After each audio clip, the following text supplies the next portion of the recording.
What makes Jesus unique among all other sons of God? He's Yahweh.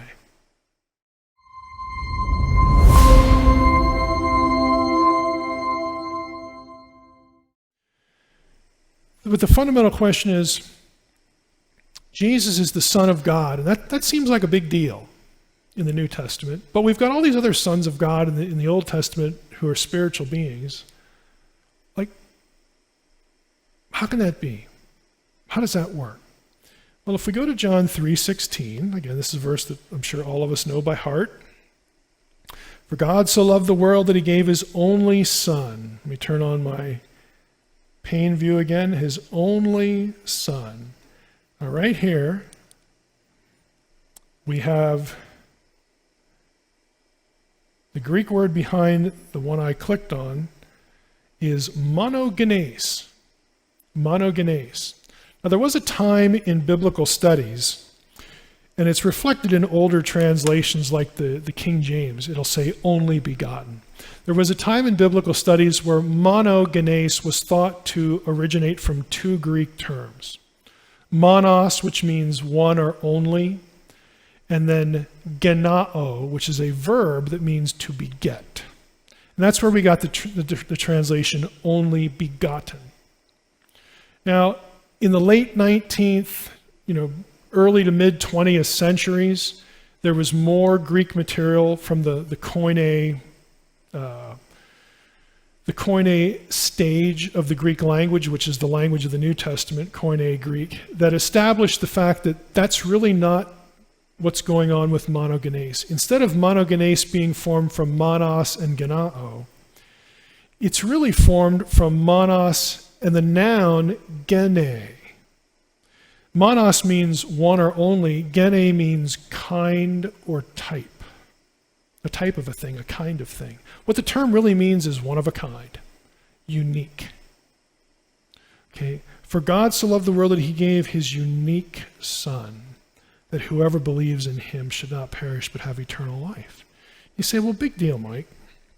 Now, if we did a search, and I'm going to do a search here on the lemma monogenes, and just do a quick search of my Bible.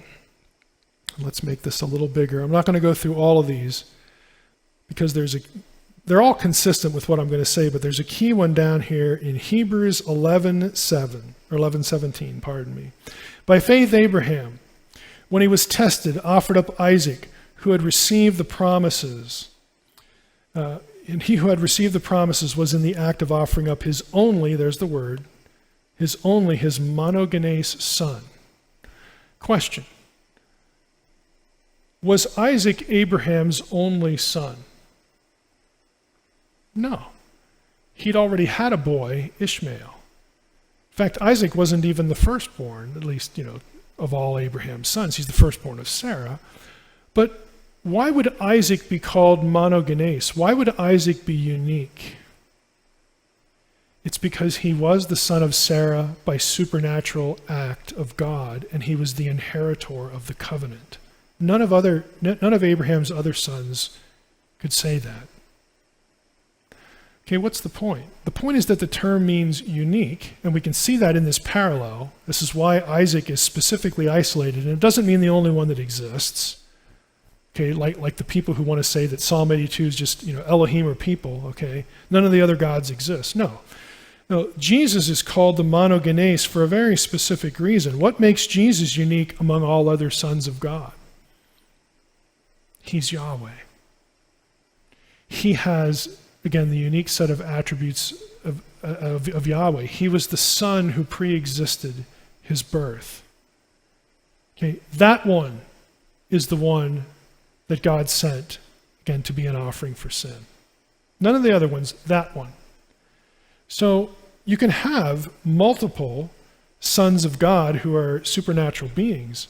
That doesn't impinge on the uniqueness of Jesus any more than it impinges on the uniqueness of Yahweh, because Jesus is the Son. Okay, he's a Trinitarian Godhead thing.